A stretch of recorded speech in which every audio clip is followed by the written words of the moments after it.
Hello, folks. Welcome back to Lady Vinyl Gaming. The Sunday, what's become Empire the Masquerade. I'm creating a new game, evidently. Wow. All right, this is a great morning so far.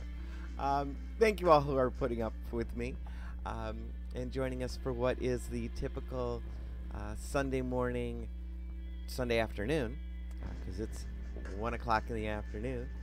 Vampire the Masquerade gaming. We started with Bloodlines. We finished that. I then tried the next game. Well, what was actually the first game in the series, and that I could not get to work and actually broadcast.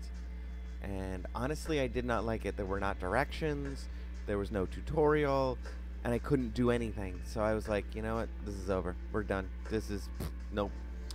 We're now doing Vampire the Masquerade Coteries of NY, which is much more of a choose-your-own-adventure kind of thing. But I'm enjoying it so far, and I hope you folks are too.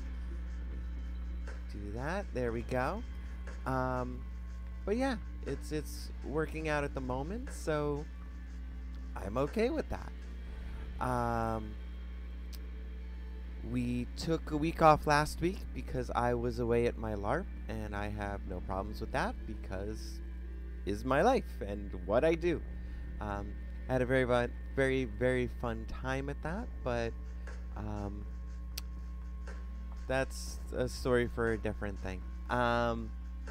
So yeah, we are set, and we should be going strong through the end of the year at the very least. Both of the family holidays that I get time off for and have to go do family stuff for are not on Sundays and not encompassing Sundays, so I should be here actually well into the spring unless something comes up. I have no other LARP until March because I'm taking January off. So yeah. I'd also like feedback on whether this stream and this game in particular actually is entertaining for you, because I like doing the Vampire the Masquerade, but it just feels weird reading things. But I'm also kind of enjoying it, so I kind of want to keep it going. So yeah, I'm going to keep it going. Let's get back to where we were, because I do not remember where in the heck that was, but we were on night 4. And it's seen, oh, we'd gotten attacked in the park, which was taken care of the next night at the meeting of the Primogen in the swanky, and by swanky I mean not swanky, because it needs to be not popular for the vampires to show up, art club. So yeah. So I've awoken, as I have these past few nights, in a windowless room. As you pry open the reinforced steel door, you look out the window to see, invariably, a sky bereft of sunlight. And then it hits you. The hunger. For a moment, you let yourself wonder if there will ever come a night when it's just not there. Given what you've learned thus far, you probably have as much chance of kickstarting your heart with jumper cables. Which is definitely an interesting way to live. Though I would not suggest actually doing jumper cables. There's a thing to do that if you're ever in need. Anyways, I digress. You lock the door behind you and head over to Sophie's apartment. You did promise to call on her. Might as well not keep the lady waiting. And hey, what else are you gonna do? Get in touch with your boss? He's probably looking for you, if only to scold you for the unattended files piling up on your desk. But what is he gonna do? Call the cops? Ugh, not worth the hassle. You're almost hoping the few coworkers that seemed to give a shit about you were faking it. It would make things easier. A fresh start from the ground up, just like old times. These thoughts put you in a weird mood. It's a strange sensation to walk the crowded streets, same as you have so many times before, but feeling so disconnected. All these people, you're not one of them.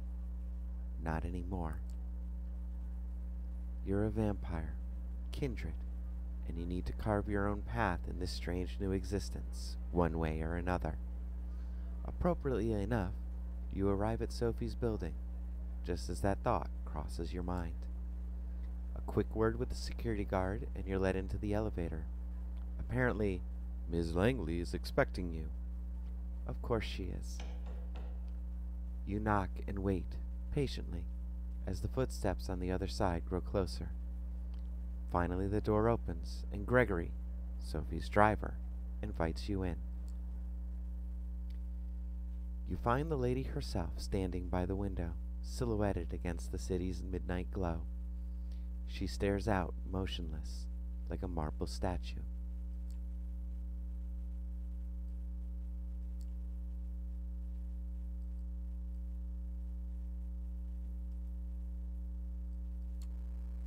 Is everything all right? She doesn't react immediately, but seems to snap out of some meditative state and looks at you with strangely bleary eyes. Yes, it is. How kind of you to ask. Tell me, when you look out at this city, when you see the lights, hear the hum, smell the rain on the pavement, what do you think about?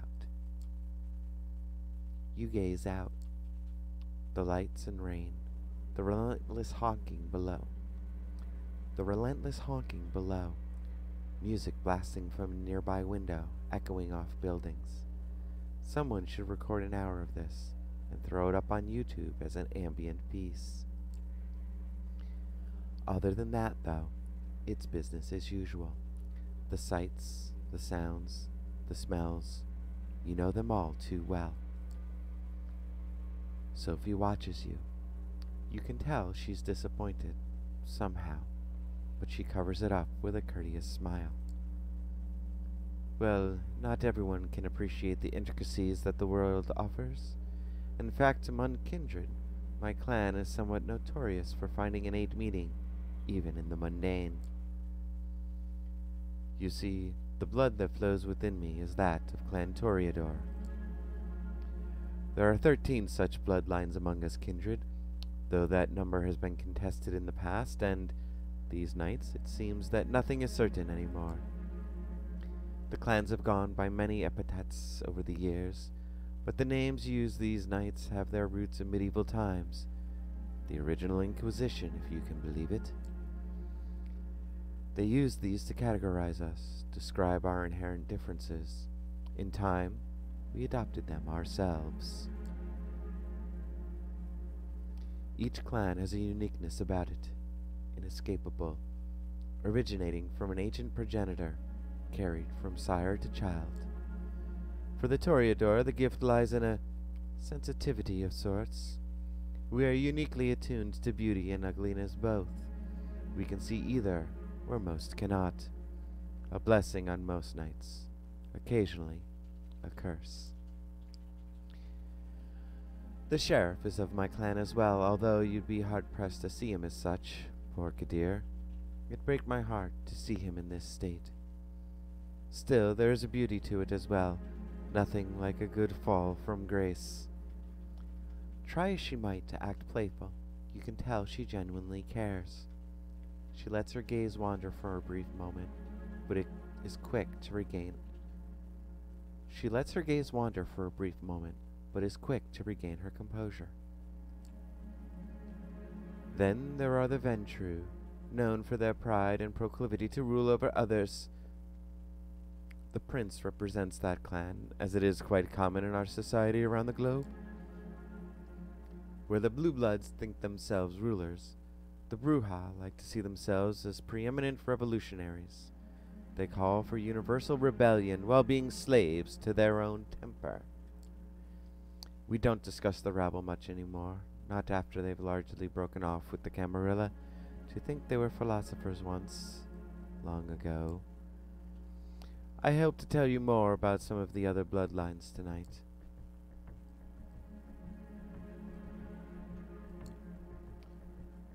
Say I meet a vampire for the first time.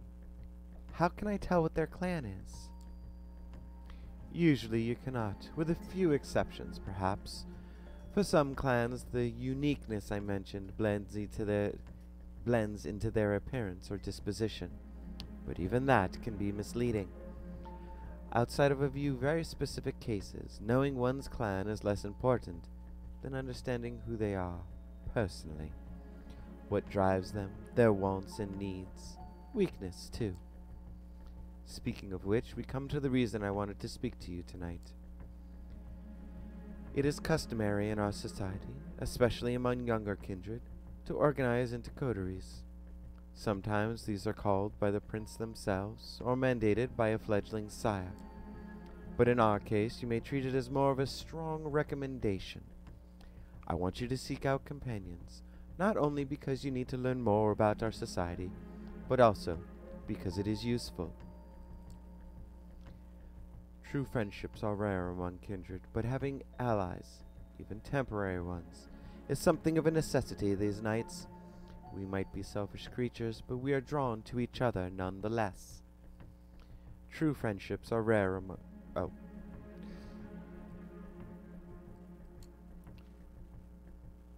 So tell me, are you part of a coterie? Any close allies? I do have those that I trust enough to work with, yes. Not a coterie exactly, though I have joined several of those over the years. Not in over a century, though. You, however, you would do well to meet some of the city's younger kindred, and see if you can find a connection. It's an essential experience for one so young. She puts on a mysterious smile. I spent some of my precious time last night asking around, pondering potential kindred for you to meet. Came up with a short list of contacts. I hope you'll appreciate the gesture. Forging a partnership with them might offer perspectives and viewpoints that I cannot provide, lenses through which to view our kind. They are all members of the Camarilla, of course, more or less. All right then. Let's hear it. Who's on the list? Eager to learn about them, I see. Good. I'm glad. So, let us start with the Tremere. They are a powerful clan, disliked by many, but feared and respected by many more. They've been an important pillar of the Camarilla since the very beginning. They are blood sorcerers. Blood sorcerers. You flash back to one of those nights when your ex would stay up late playing video games. Not a pleasant connotation. Sophie snickers. Oh, child, don't be caught with that look on your face when you meet a warlock in person. They really are adept at using Vita, their own as well as others, to unique and potent effects. Since they are quite rigid in their hierarchy, the kindred I had in mind for you might need some persuading. His name is Agathon. From what I hear, he is quite the swaller. Wow. From what I hear, he is quite the scholar, very ambitious, the child of a noted Tremere here in New York, Aisling Sturbridge. Spend enough time with Agathon, and I'm sure you'll run into her sooner or later.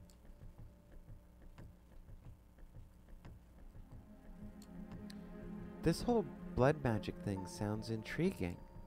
Oh yes, fascinating. It is also a well-kept secret of the Tremere. Don't expect them to share it right away. Some things have to be earned. Anyway, if you wish to contact the young Tremere, I hear you can usually find him in a New Age bookstore out on Broadway. The Tremere have one of their workshops there. Gregory will give you the details. Now this next recommendation comes with a bit of a caveat. As you recall me saying, most bloodlines have unique features that might not be obvious at first glance. Well, there is one clan whose members wear their curse on their sleeve. The Nosferatu. Yep, I knew that was coming, because I knew when she talked about those that can't hide it, Nosferatu was the first one that came to mind. And honestly, I think Nosferatu is really the only ones. All the others have it in some other manner. They don't they're not visibly effed up like the Nosferatu are. The way she said it, you're pretty sure it should mean something to you. Other than sounding foreign, it doesn't ring any bells. That's the difference between character and the player.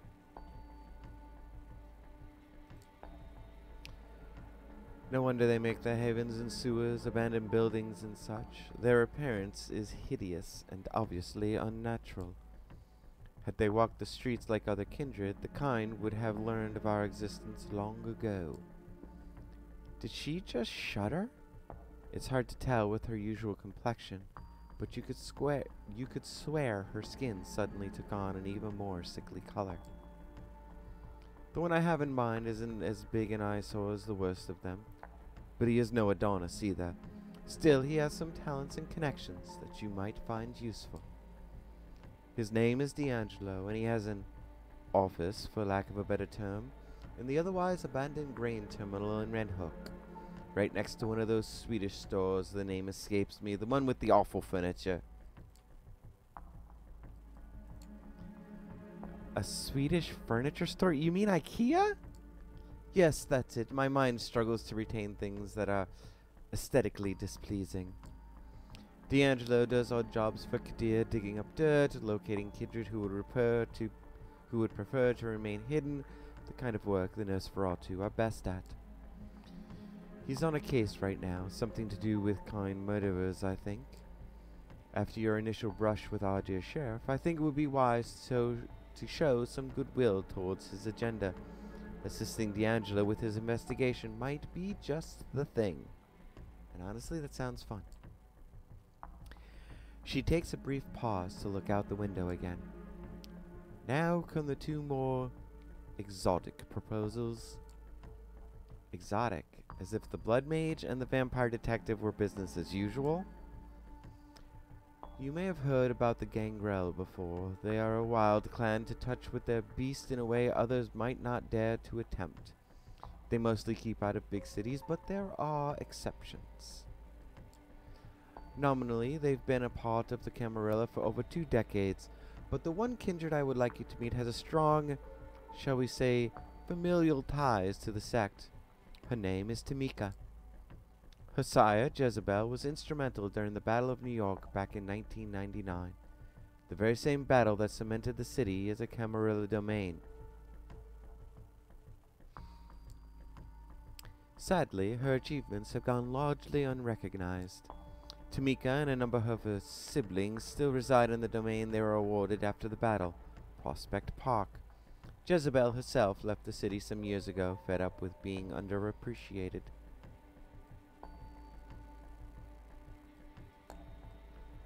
I got the impression contacting vampires who aren't in the Camarilla was frowned upon.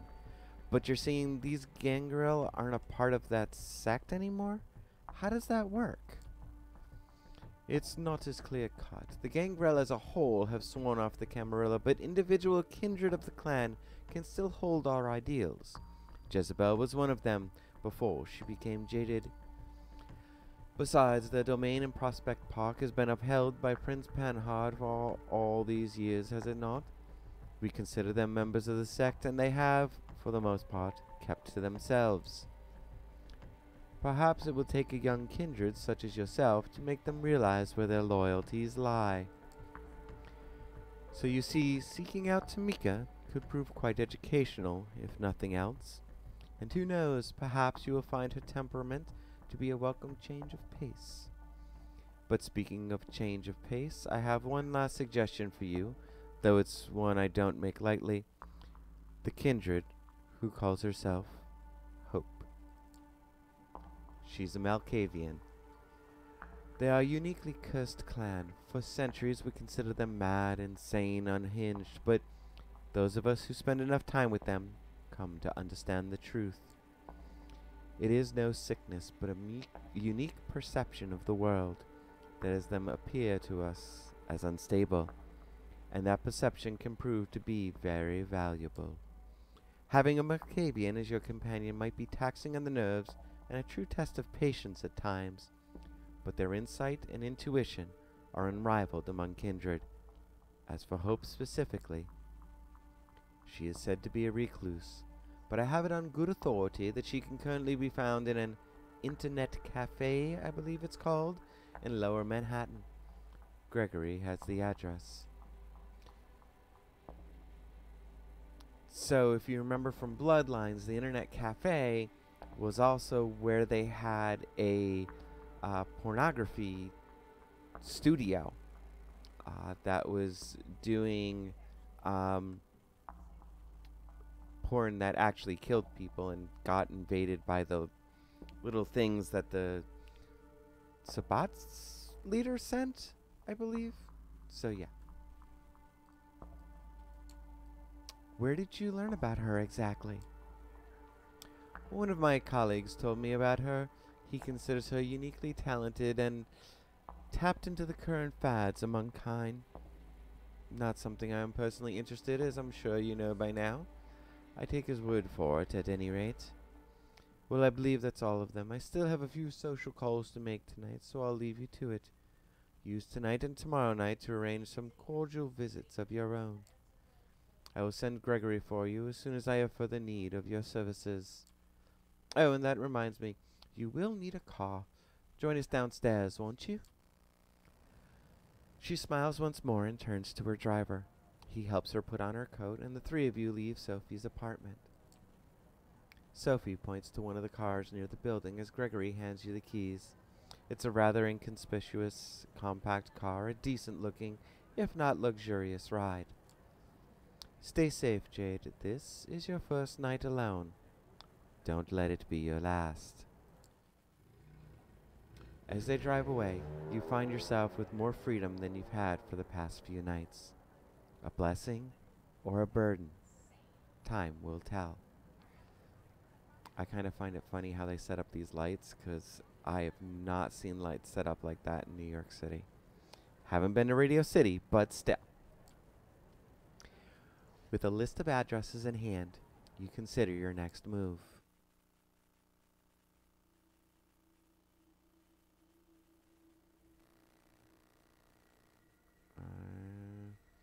It's a kind of magic. Sophie's mention of a vampire clan of blood sorcerers sparked your attention. One of them, Agathon, could potentially be your introduction into the bizarre powers of the Tremere. Searching for Hope. Sophie suggested you meet Hope, a reclusive member of the Malkavian clan, who supposedly holed up in an internet cafe in Lower Manhattan.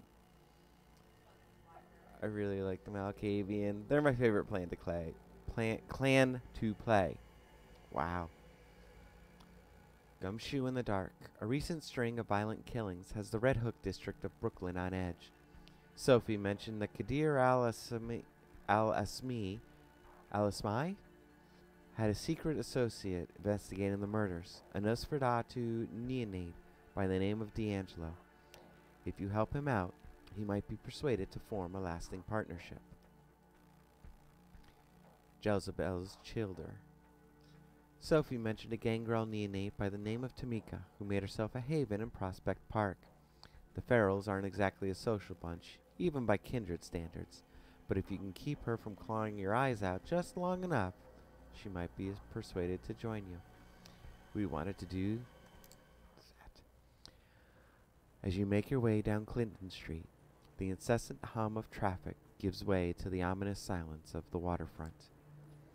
You stop to take in the familiar bouquet of the Hudson, made all the more potent by your recent sharpening senses. Across the basin, the Red Hook grain terminal rears its rusty frame. Once a bustling industrial area, now a sleeping giant splayed out on the riverbank, forgotten, abandoned. Conveniently so, especially for one of the hidden.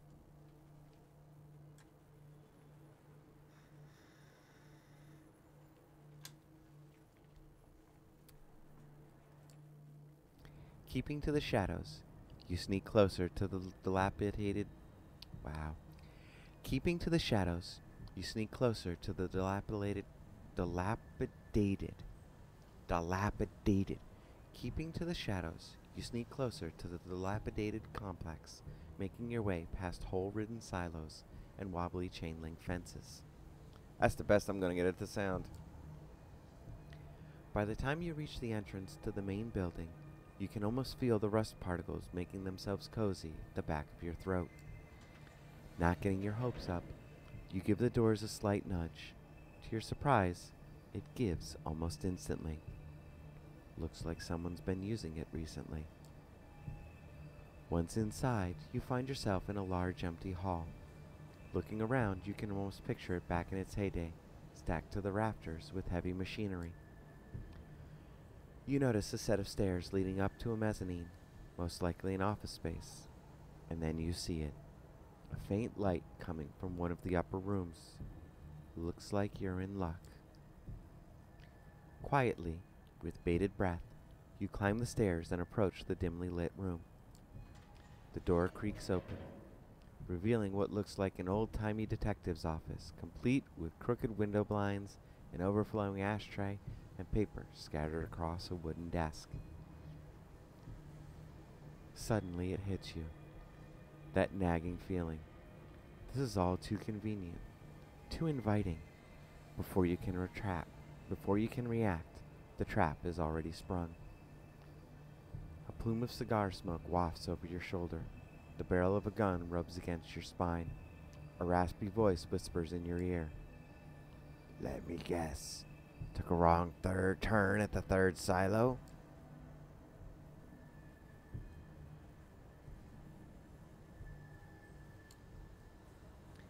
Driven by a strange hunch, you open your mouth.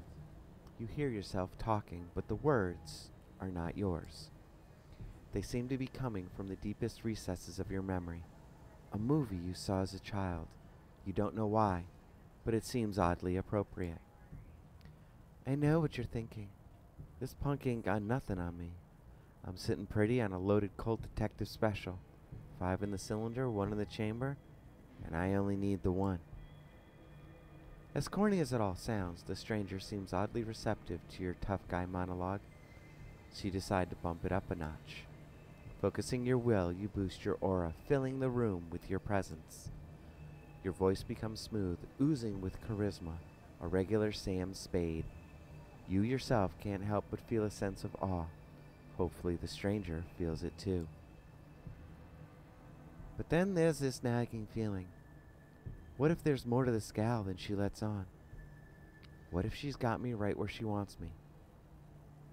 Maybe I should hear what she has to say. Is that right? Yeah, so how about we drop the tough guy act and talk like adults? You can always shoot me once we're done. For a few tense seconds, the room grows quiet. So quiet, in fact, you could swear you could actually hear the smoke swirling in the air. Finally, the stranger speaks again. You got a point there, kid. In a strange interplay of light and shadow, the stranger reappears behind his desk. Seeing him in his full, for lack of a better word, glory, you can't help but smirk. This is the dreaded Nosferatu? The way Sophie described them, you were expecting some grotesque monstrosity, but this guy? The clothes, the swagger, the hard-boiled detective routine, it all comes across as a bad joke. Still, when it comes to appearance, his lineage is undeniable. From 30 feet away, he could probably pass for a bum with a nasty skin condition. From 5 feet away, he looks like something made to be seen from 30 feet away. He leans back in his chair, casually pointing his gun at you. So, what brings you to my humble office?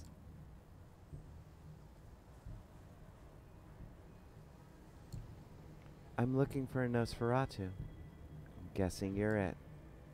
Now that's some detective work. What tipped you off? The glowing complexion? He pauses to peel a flake of dead skin off his cheek. Or the $1,000,000 smile? He smiles at you, showing off a set of gums that would make a cadaver dry heave.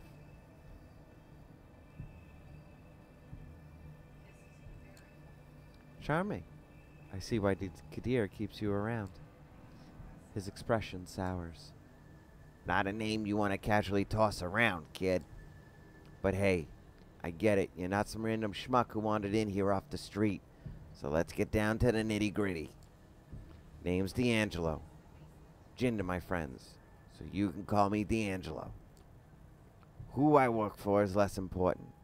What I'm working on, however,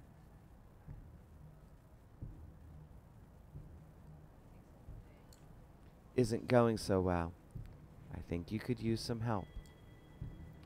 He gives you a look that's dirty, even by Nosferatu standards. Well, ain't you clever? D'Angelo lowers his shades. For a few seconds, he sits motionless with his eyes fixed on yours. Suddenly, he raises his gun, almost making you flinch. Almost. Then he twirls it into his shoulder holster in a flashy display that definitely looks like it was practiced. A lot. In front of a mirror. You see the Nosferatu's lips move, but the quiet mumbling clearly isn't meant for your ears. Listening in, you're able to catch snippets of his monologue. Sure, they seem like they care. What was the end game? What was their angle? Everybody's got one, even if they pretend like they don't. Especially then. What the hell? Maybe this town finally got to me. He pauses, sticks a fresh cigar between his crooked teeth. Maybe a good leap of faith is just what the doctor ordered. As he reaches into his pocket, you flash a lit lighter before his eyes. Or maybe you could use a healthy dose of unhealthy. For a split second, he gives you a puzzled look. Then he leans over to your lighter, puffing on the cig as it catches fire. A wry smile comes back to his lips. I like you, kid. You might look like a used car salesman, but there's just something about you. Tell you what. I was just about to head back to the crime scene, take a look around, and refresh my notes. You can tag along if you want to. I could use an assistant. Someone to take notes and make wild assumptions for me to shoot down. Who knows? If you're any good, I might consider making this a long-term arrangement. Sounds good. Sure it does, kid. I'm the one who said it. Just one thing. You still got me at a disadvantage here. Seems like you done some digging on me, but with you, I barely scratched the surface. You catch my drift? So answer me this.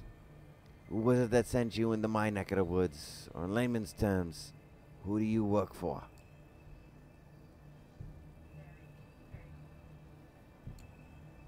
Sophie Langley. For the first time since you got here, the Nosferatu adopts a look of genuine surprise. His eyes wander for a moment, finally giving way to a crooked smile. So you're the one, huh?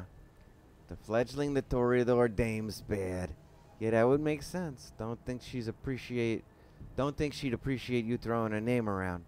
Thanks for being upfront, kid. One blink is enough for you to miss D'Angelo's vanishing from his chair. Just when you're about to look around, he reappears right next to you, up close. His smile is even more unnerving. All right, moonlight's burning. Let's get cracking. With a certain fascination, you watch D'Angelo stumble his way across West Brooklyn. Oddly animated, incessantly scratching his face and neck, stopping every once in a while for a bout of mumbling narration. He is most certainly a sight to behold. Still, he seems to be getting around okay, and you take particular note of the fact that he seems to be choosing the darker, less frequented streets. There's definitely a method to his madness. Eventually, your leprous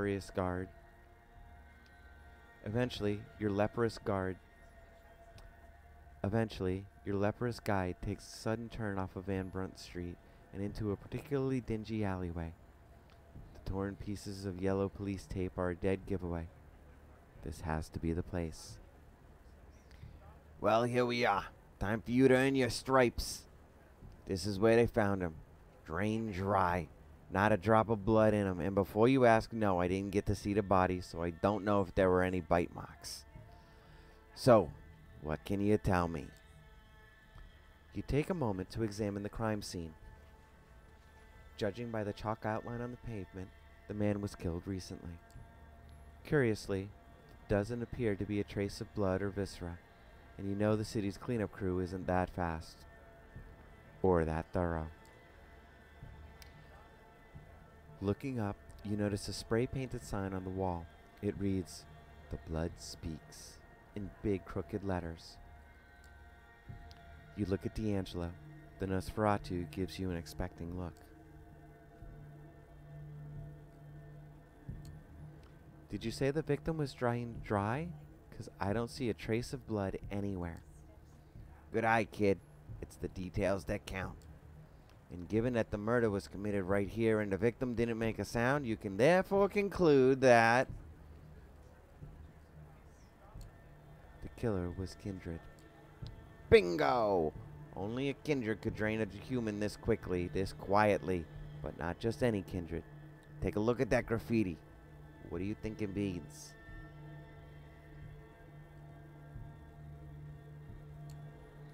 Nothing. It's meant to throw us off. Nah. I can see why you think that. But look at how crooked the letters are. Barely legible. You can't fake something like that.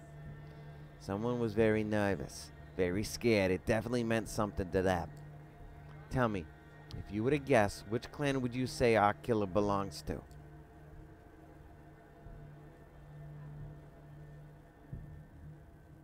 Alright, so this is a good question. Thin Bloods aren't going to be all that strong and probably most likely are not going to drain a human dry. I don't think it's Malkavians either because this was too put together to me. So I'm going to go with Tremere. Wait, aren't the Tremere known as blood sorcerers? This was probably some fucked up ritual of theirs. The Warlocks do tend to get creepy at times, but they're not exactly the Manson family. It's just not their style. I might be jumping to conclusion, but my money is on the Thin Bloods. He pauses, spits out the mangled remains of a cigar. Shit, looks like we're gonna have to pay Lawson a visit.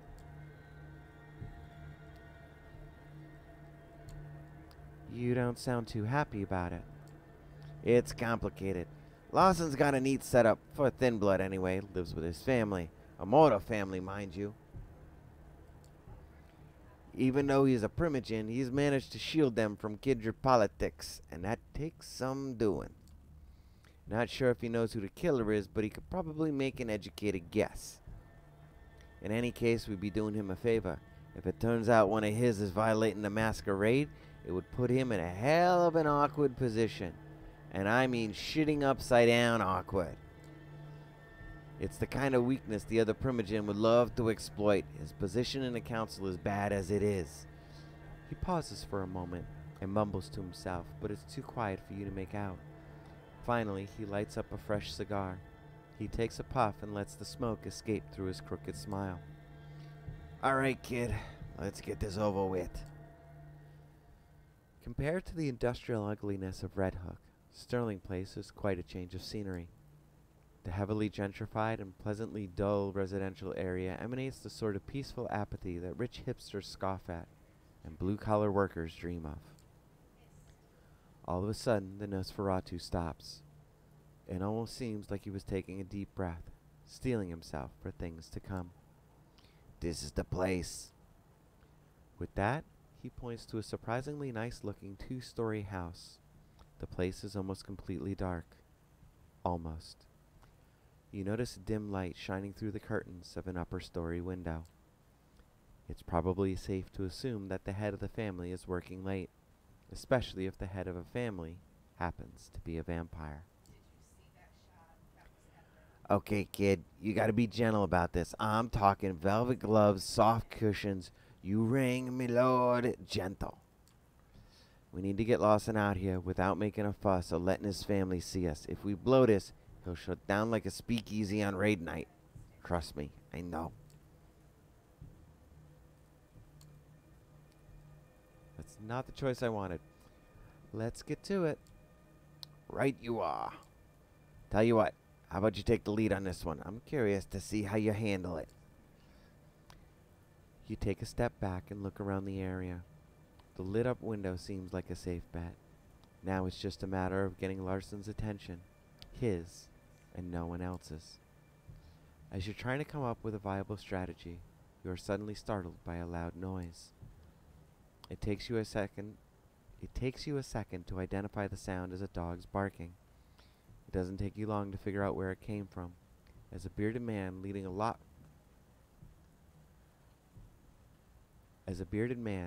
Rottweiler on a leash comes into view.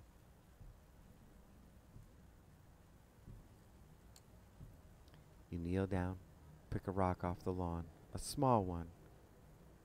One small enough not to break glass, but big enough to get someone's attention.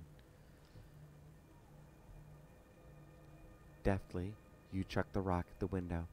It bounces off the glass with a quiet but audible thunk. Moments pass in silence, making you think no one got your message. Just as you start to look for another rock, you hear the window slide open. A very unassuming and slightly unshaven man in a turtleneck appears at the window. Just as he notices you, his expression sours, just like he smelled something rotten. He addresses your Nosferatu partner in what could only be described as a very loud and very angry whisper. "Get the fuck off my lawn, D'Angelo! You know goddamn better than to show your ugly mug around here!" You glance over to D'Angelo. He looks somewhat embarrassed, scratching the back of his neck, clearly trying to find the right angle to play this.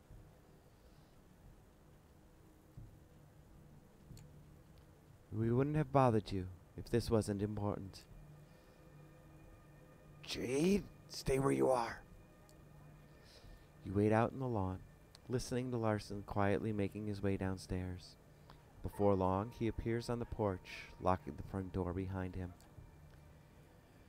He motions at you to follow him off to the side of the house. There he turns towards you. "What do you want?" "It's about the Red Hook murders. We think one of yours is responsible." "Bullshit. A Dustborn's got enough trouble just staying alive out here. What could possibly make them openly violate the masquerade?" "Desperation? The killer's been leaving messages. Whoever they are, I think they know something. Something they can't share with just anyone. I know it seems far-fetched, but it's the only way this puzzle fits together." "Nah, I don't buy it. You're reaching. Trying to find a scapegoat. Getting your boss's good graces. Word gets around, D'Angelo. You think I don't know who you're working for?" "Then help us clear your people's name. What have you got to lose?" "Everything. I've been a thorn in the council's side for a while now. This is just the excuse they need to get rid of me." "What if it turns out one of yours did it, and you sat on your hands to protect him? You think the council wouldn't jump on that?" He looks off into the darkness, pondering his options. He lets out a heavy sigh. "Look, I'll ask around, consult my sources. If it turns out one of my own is responsible, they will face justice. In the meantime, keep your deductions to yourself. I have enough trouble as it is." "Deal." "Good. Now, if you'll excuse me, I've got to get back to my family." And with that, Larson retreats to the elusive safety of his home. You decide it's best to move along. You walk a couple blocks in utter silence. Even D'Angelo's mumblings seem to have taken a back seat. Oddly enough, you find his newfound reticence somewhat unnerving. Finally, the Nosferatu stops and turns towards you. "Hell of a night. I don't know about you, kid, but I sure could use a drink. Something warm in a tall, sweaty glass. But first, let me tally your score. Let's see now. You did make a first good impression. You did make a good first impression. I like someone who can talk themselves out of a tight spot. Talking's cheap, bullets not so much. You held your own at the crime scene. Nothing I hadn't figured out on my own, but hey, we can't all be professionals. Finally, when a situation called for subtlety, you managed to avoid unwanted attention. Discretion is what separates a private dick from just any old dick. All in all, you did fine. Not fine, but not bad for your first case. Don't let it get to your head. I'll be in touch. Let you know if I hear from Lawson. Be ready to meet me at at the office. He starts to walk away, but suddenly stops and turns back towards you. And bring a notepad. Every good assistant should have one. And actually, on that note,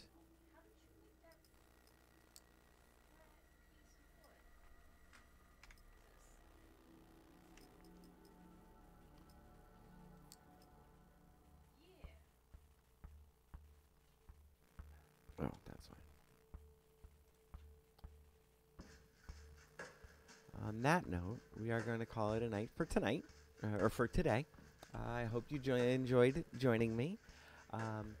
These will go to the playlist on Monday. They should be loaded. So you're more than welcome to catch up or enjoy it off of the playlist there.